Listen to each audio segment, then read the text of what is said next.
So loosen your hips even more.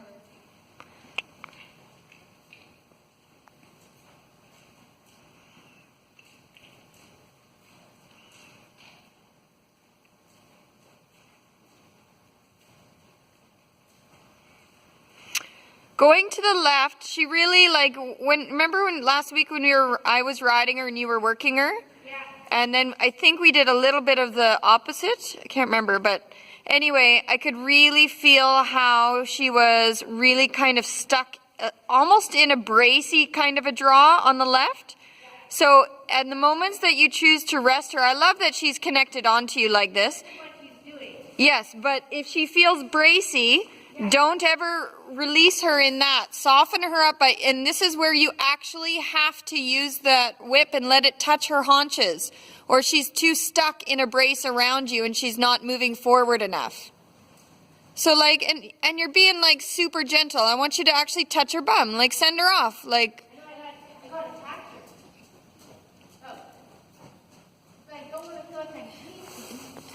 Yeah, that's why you've got that, but you got to lift it up and actually allow it to not just fall on her bum like this, Debbie, pretty decisively, not just enough that it feels like it let her have a sharpness leaving it. Then what it'll do is it'll help her pull out of that brace and come into forward and down and out, and then that gives you something to release. But you want to get her, so you've still got that draw, but I want you to feel for a place where it feels balanced, if that makes sense. Where she's not resisting into you, she's going forward, but she's still connected to you. I want you to feel for it, kind of almost in your belly. So you breathe to help her soften there. And then when she feels like she's connected around you, but not bracing, and that's more of a feel thing than what I'm going to be able to see. It's going to be a feel thing. You quit when it feels good. Does that make sense to you? Okay.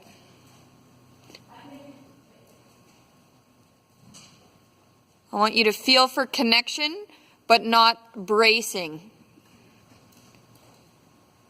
And it's more of a mental brace for her than anything. Because physically she looks okay, but there's still a mental brace.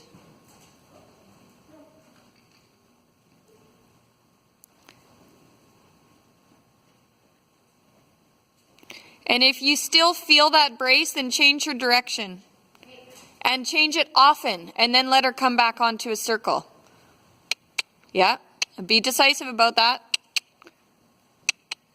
So you can be the more decisive and more emphatic you are in those reverses, you're going to help her.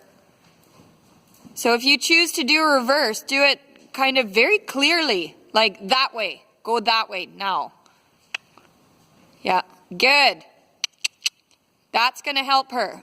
And now keep your torso got ahead of her there. That's what caused a little bit of a brace. Whoa.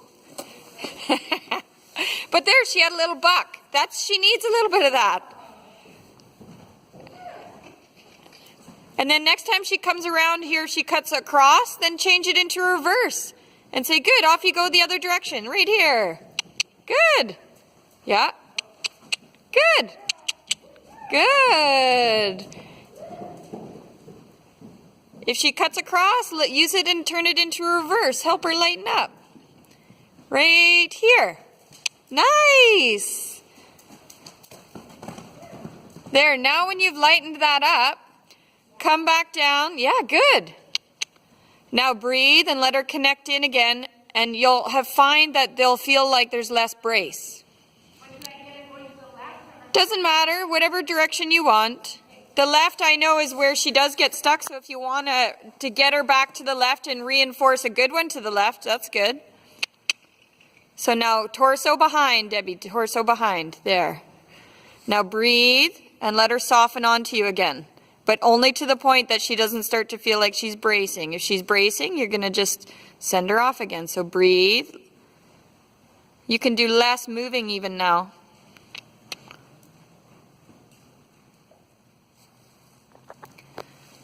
Breathe and push on. There. In the moment that it feels good, then quit.